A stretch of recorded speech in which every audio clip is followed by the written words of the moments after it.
രാഹുൽ ഗാന്ധിയെ അതുപോലെ തന്നെ പ്രിയങ്ക ഗാന്ധിയൊക്കെ ഈ ശവശരീരം കൊണ്ടുപോകുന്നതാണ് വലിച്ചഴിച്ച് കൊണ്ടുപോയത്. മാത്രമല്ല ഇന്ന് ഈ സമരം ആരംഭിച്ചിട്ടേ ഉള്ളൂ. ഇനി പാർലമെൻറ്റ് നാളെ തൊട്ട് പ്രക്ഷുബ്ധമാകാൻ പോവുകയാണ്. ഞാൻ അവിടെ വീണ് എൻ്റെ കണ്ണാടി മൊത്തം പോയി, ചവിട്ടിയെല്ലാം പറ്റും. ആളുകളെല്ലാം കൂടെ ഞാൻ മരിച്ചു പോകുമെന്ന് ഞാൻ വിചാരിച്ചു. എൻ്റെ ദേഹത്തൂടാണ് എല്ലാവരും ചവിട്ടിപ്പോയത്. അപ്പോൾ ഇത് ഇന്ത്യയിലിപ്പോൾ നമുക്കറിയാം, ഈ ഗവൺമെൻറ് അഴിമതിയിൽ മുങ്ങിക്കുളിച്ച് നിൽക്കുകയാണ്. പ്രധാനമന്ത്രിയാണ് അയോധ്യയിൽ ഭൂമി പൂജ നടത്തിയത്, അദ്ദേഹമാണ് പ്രാണപരീക്ഷ നടത്തിയത്, അദ്ദേഹമാണ് ധ്വജാരോഹണം നടത്തിയത്, അദ്ദേഹമാണ് ഈ ട്രസ്റ്റിനെ നിയമിച്ചത്. 1500 കോടി രൂപയുടെ അഴിമതി അവിടെ നടന്നിട്ട് പുള്ളി ഇതുവരെ ഒന്നും അറിഞ്ഞിട്ടില്ല.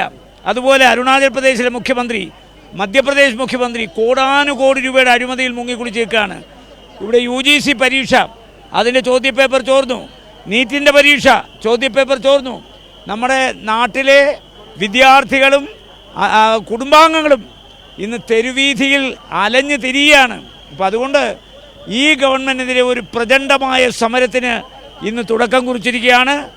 നാളെ പാർലമെൻറ്റിൽ വളരെ പ്രക്ഷുബ്ധമായ അന്തരീക്ഷം ഉണ്ടാകും. യാതൊരു തർക്കവുമില്ല. ഈ സമരത്തിൻ്റെ തുടക്കം പ്രധാനമന്ത്രിയുടെ വീട്ടിന് മുന്നിൽ നിന്നാണ്. കാരണം ഇന്ന് ഞങ്ങളുടെ ബഹുമാനപ്പെട്ട കോൺഗ്രസ് പ്രസിഡൻ്റെ ജന്മദിനമായിരുന്നു. ആ ജന്മദിനം പോലും ആഘോഷിക്കാതാണ് ഞങ്ങൾ പ്രധാനമന്ത്രിയുടെ വീട്ടിന് മുമ്പിൽ ഈ സമരം നടത്തിയത്.